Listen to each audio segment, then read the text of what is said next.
Hello, my name is Mitch and I draw Blood Force. And in case you missed it, we are wrapping up Cyberforce Week, essentially. Earlier this week we hit Cyberforce number 2 and 3, and now we are going to be wrapping up the epic conclusion in number 4 here, but first got to pay the bills, so just do the quick promo thing. So every video I start off by saying, hello, my name is Mitch and I draw Blood Force. You probably just heard it. And in case you weren't sure, this is Blood Force. Blood Force is a comic book I'm creating. It is a celebration / send-up of 90s extreme comics. And the first issue is complete. We're just kind of in limbo while I get the funds together for publication. And if you'd like to speed up that process, what you do, you go to the link in the description that will take you to my Patreon. Subscribe there, because I need your help in order to get this thing over the finish line. And warm fuzzies from helping a comic creator are not all you get by subscribing to my Patreon. You also get access to the entire Blood Force library, which is growing by the week, as well as all these videos and some exclusive content. So subscribe today, and soon we'll all get the Blood Force comics we've been waiting for. Thanks very much for listening. Now we'll get back to your regularly scheduled video about speed lines and shit. So we're back with issue 4, not too long after issue 3, just a couple of months. And we're coming back, since it's the epic conclusion, it gets the epic conclusion treatment on the cover with the foil embossing, silver foil in the embossing, yep. And that did have, okay, I don't know if specifically that's what affected the sales, but the sales on this one were the best for Cyberforce. They were 1.1 million, or roughly thereabouts. So yeah, I mean, the boost works, even at this time. I don't think it was that it was wrapping up a story, because that doesn't carry out with what Wildcats was doing, what Dragon was doing, any of that stuff. It really is just the cover. Okay. So, the Tin Men of War Part 4, and we've got a little bit of a change-up in the roster here. Mark Silvestri is not doing any of the inks anymore by the looks of it, which is probably for the best, because that would at least help him get him stuff out on time. Help him get him stuff out, sure, why not? Scott Williams is taking over the inks. So, Wildcats is done for now, I guess. And there's probably a couple of other projects running around, but yeah, I suppose he had time for this one. Everything else here is the same: Joe Chiodo, Mike Heisler, all that stuff. And so we are kind of picking up where we were last issue, but everything has gotten way too convoluted. So Mother May-I has incited the mutants to riot. There's no real explanation for why there are mutants. There hasn't been throughout this entire thing. It's just, no, you're reading a Mark Silvestri comic, so there's mutants, And so, yeah, they're all rioting and just messing up the city.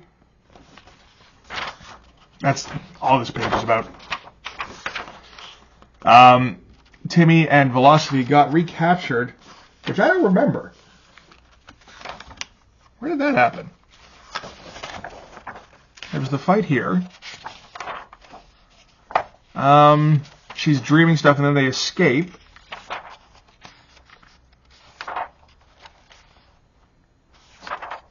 It didn't happen.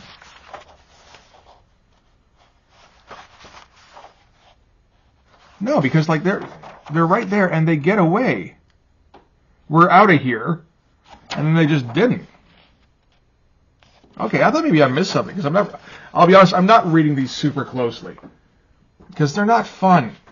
I'm gonna fall asleep, or I'm just gonna go, no, there doesn't need to be a video about Cyberforce number 4 or 3 or 2. None of them. Okay. So, yeah, they just kind of got recaptured, and we're doing the day and time again, so maybe we should take note of that. Where are we at the beginning? 8:02 a.m. on Wednesday. There we go. And so they've got them captured, and they're taking her away to do the brainwashing. Yeah, all this stuff looks fine. Mother May-I is inciting a riot, even more rioting, and Stryker is thinking about how he's got to warn the team. No, he's got to notify the Force, because she's organized and motivated the mutants into more of an army kind of thing. And so this is Cyberforce describing what's going on. this is all done as exposition, really, where it's not explained organically. It's just done through, so what's going on? I've got everybody here with me. Go ahead. So Mother May I's on the move. I don't know all the details, but last night was nothing compared to what's on tap for today. So that was the bit with the reporter getting kidnapped. What do you know about the virus? That's the virus that Timmy stole and ate and gave to Mother May I. So the 2 discs. So each disc has a program on it. It's got to be the simplest program in the world, but sure. So there's a code breaker, and Mother May I used it to find out that cyber data is behind the plan to demolish the housing organization. The housing project. And the virus is, she's going to use it to black out Manhattan. And what does she expect to gain by all this? She's going to hold the city hostage until her demands are met. What sort of demands? Like a lot of just like, oh my God. You could have done this a bit more organically. Or just spaced it out a bit more over. Because we just keep seeing, Timmy happens across a couple of discs, eats the discs. She says, give me those discs, that kind of thing. We see that she's getting control of mutants. Why? We don't know. And then this is the big explanation page. So her demands are she wants to set herself up as the absolute monarch of a sovereign state for mutants only. Which is dumb. But you could have done it a lot more interesting if you'd set it up as a long-term plot. Instead of, just a bunch of shit happened for 3 issues, and then at the end of issue 4, it's like, oh, there was an agenda of some kind. What do you know? But at least we got a big 2-page splash out of it. It looks different from before. I think part of that is because it's Scott Williams inking it now. I don't know if Mark Silvestri's falling off a little bit. It doesn't really look any worse, so maybe not. Although everyone's got like boob job boobs. Like everybody. Look at that shit. Holy Christ. So somebody broke in to Cyberdata and stole transmitting equipment. And they reports it might have been Mother May I, who is in league with Cyberdata, so he checks in on her. Turns out she's making out with Stryker and just kind of being icky about it. And, oh, man, I was in love with Mother May I. You can't be like that.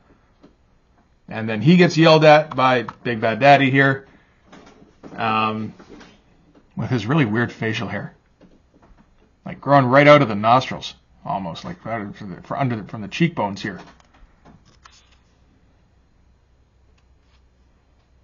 And so they're getting ready to install the thing and the chip into Velocity's brain. None of these pages are all that great, are they? I mean, there's the big 2-page thing. That's kind of it so far. This is what happens when you get stuck with these plot pages. Or when you hold off on plot in a 4-issue series so that you can have fights. You can't really afford to do that. So they give her the anesthetic just as Timmy is blacking out the building, at least, with that the virus thing. And she escapes and gets grabbed by somebody. I think from the suit, that's probably the Cyberdata guy. Mother May I wants to get... Oh, my God. See, like, it's just endless here. She's giving her fucking address here about what her demands are. Now, mutants getting treated equally. Again, we still don't know why there's mutants. So Cyberforce are going to attack the building. And they go, yeah, hey. I suppose that could be a war cry, sure. They sneak in, they get jumped by shocks. Cool shot. That would have been fun to draw. And it turns out that they've also got Buzzcut with them.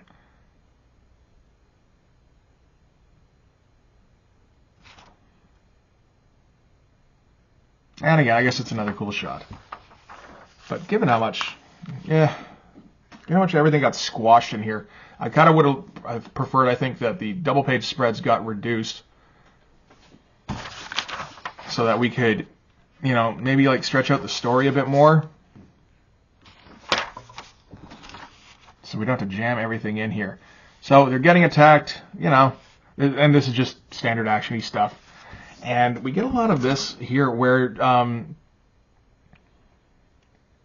it's like, I feel like Mark Silvestri just drew these pages. And Eric I keep wanting to call him Eric Stevenson, Eric Silvestri, had to figure out what people might be saying. So we get, like, again, attempts at one-liners and catchphrases. So what's the matter, boy? Didn't your mama ever warn you about fast women? And you get the heat wave here. Like, I met some real scum queens in my time, but Killjoy beats them all to hell. Like, we devoted a panel to that, and we squashed everything into this 2 pages.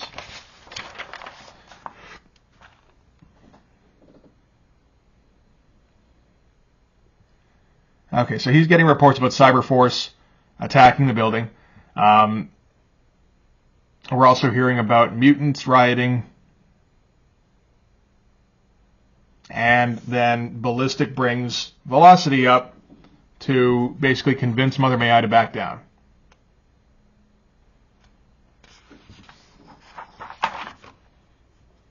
Okay, and we're back to the fight.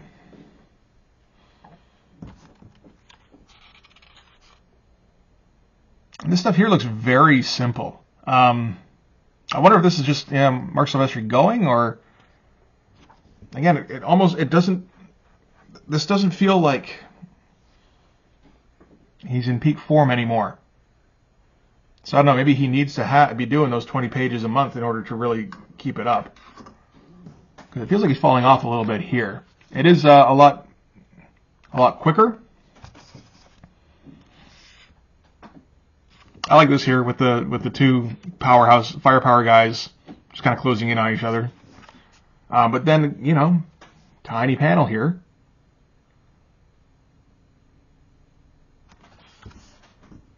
I mean, did this one need to be this big? I don't know. I think the explosion should have been bigger than that. I mean, I don't have a lot to say there here. It's not the best art that Mark Silvestri can do for these fights. It's just fights now. And I mean, I guess things are happening, but it doesn't, you know, it feels like we've had everything explained. It's just got to all play out now. And it's not done in a very clever way. So Stryker's in the room again somehow. And he shoots a ballistic. She shoots back, etc. Did she get him? Oh, maybe that's a shock. Oh, because, yeah, sorry, I thought that was Stryker. It's a little confusing. Everything that's going on here, to be honest. So maybe he's rushing a little bit to get it done, because he's usually pretty clear. So in the confusion, the cyber data guy shoots Mother May I. She tries to get him to shoot himself, but he used all his bullets shooting her. That's fun. And some shock trooper guy is going to use a grenade to blow everything up while he gets killed. And the explosion triggers Ballistic, where she all of a sudden remembers who she is, because she's got the cyber data brainwashy thing going on too. She remembers that Velocity is her sister, which has been hinted at throughout the entirety of the series. I wasn't for sure on that. It felt like that might not be the case. I don't know.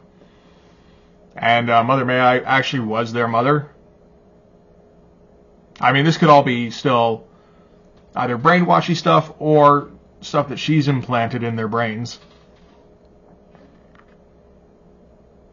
But now she remembers, yeah, no, oh shit, I've been trying to kill my sister this whole time. And talking shit about my mom. That's bad. And then we cram everything here into the last page, where we explain why she was doing what she was doing. And so because cyber data stole those 2.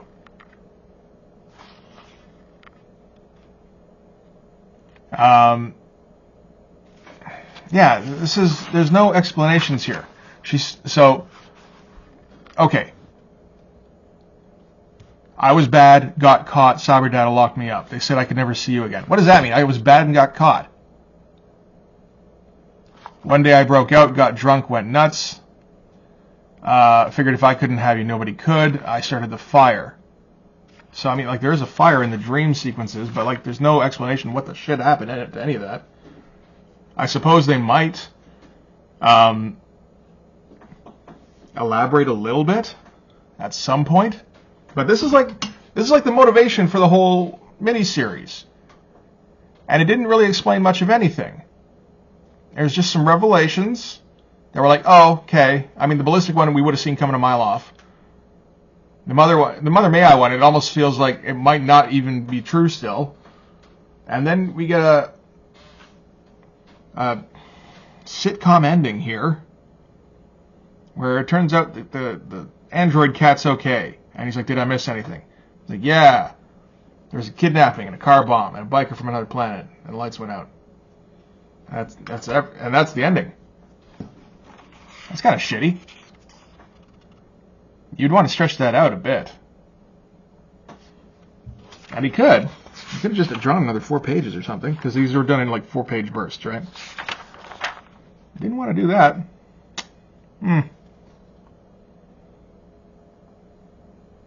Yeah, there's no explanation for any of this. How shitty is that? Alright, and so now we're on to Strike Force, because I guess this is done. The team is in place. Maybe that's all we really need to know about. Like, there's so much more we could have done with this. You could have stretched this out, where, she's like a Darth Vader kind of thing. She's in the big bad guy character. And you get like the 3 forces kind of fencing against each other. And you find out revelations and, all that kind of stuff over the course of even like just 12 issues, 10, 12 issues. Would have made it much more interesting, potentially, if you have something to fill those 10 or 12 issues. Which, I mean, let's face it, they didn't. And they weren't gonna. So, I don't know. Alright, so if we might recognize this shot here from image number 0. So Mark's going to get some mileage out of that shot. And this is codename Strike Force. And, who cares? Everybody's got to try and have a spin-off thing. Jim Lee's got Stormwatch. I think that's the only one he's got. Rob's got like 5 different things by now. I think Eric Larson, I don't think he's got Freak Force yet, but he's probably talking about it. Jim Valentino's got the others, whatever that is. So sure, I've got Strike Force. And this is drawn by Brandon Peterson, who's kind of he draws that homage rip-off style. I was not a fan of his at all back at this time. Because he was one of the guys who was stuck taking over for Jim Lee and Will Spertatio after they jumped to Image. He was stuck. He had to take over for them on Uncanny X-Men. And I remember the disappointment of going from like Andy Kubert to early Brandon Peterson. I was like, man, this is not good enough. Yeah, that was at the time when. So he's drawn that. Jay Lee's drawn X Factor for that little stretch. This is the Executioner's song. Greg Capullo is drawing X-Force. And then who's drawing regular X-Men? I think that was Andy Kubert, actually. Yes, it was, because that culminated in the shit being ripped off of Wolverine's bones. So yeah, that was a dark time for X-Men. At least they had Greg Capullo. Although his stuff was very cartoony back then. And this is typical Predator shit, where they're a bunch of loose cannon-y reject types with appropriately reject names. Tempest, I guess that's not bad. Bloodbow, okay, not too far off from Hawkstab there. This is Killraiser which feels like I should own that one as well. And then Black Anvil. All right. Wouldn't Anvil have been good enough?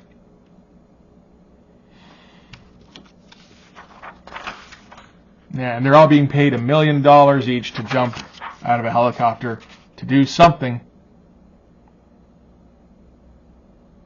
I have this issue. I've never read it, so I don't know what they do. Anyway, last one jumping is Stryker with his DDP firm.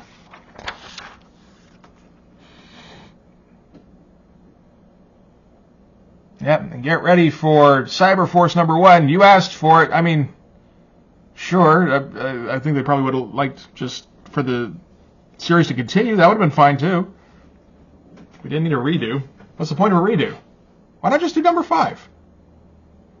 Is it because of the gap? It's not coming until October 1993? I mean, Jim Lee has proved that you can do that. Anyway. And here we get a little bit of fan art by Bill McAvoy. I don't know who that is. It ain't bad, though. Super cartoony, but, like, there's almost an Casada-y element with the teeth here. Maybe he's a fan. There's the Cyberforce trade paperback. What was in that? Character bio files. Special guest pinups. Strike Force preview. I think we just saw that in the Mark Silvestri scrapbook. And some never before seen story and art. So maybe they'll actually explain what the shit happened in that comic. Alright. I don't know. I never saw the Cyberforce trade paperback, I don't think. I don't think I did. So, there we go. That was a ride, eh? Ugh. I don't know. I knew there was some stuff to talk about with mostly the Pit thing. Because that's just the dumbest fucking crossover that's ever happened. But, you know, to talk about this, you gotta talk about this. And if you talk about these two, you might as well talk about that. Ugh. It's such a shame, too, because, like, Mark Silvestri is such a good artist. He's, you know, at this time, he's probably the best one going. It's like a fight between him and Keown, probably.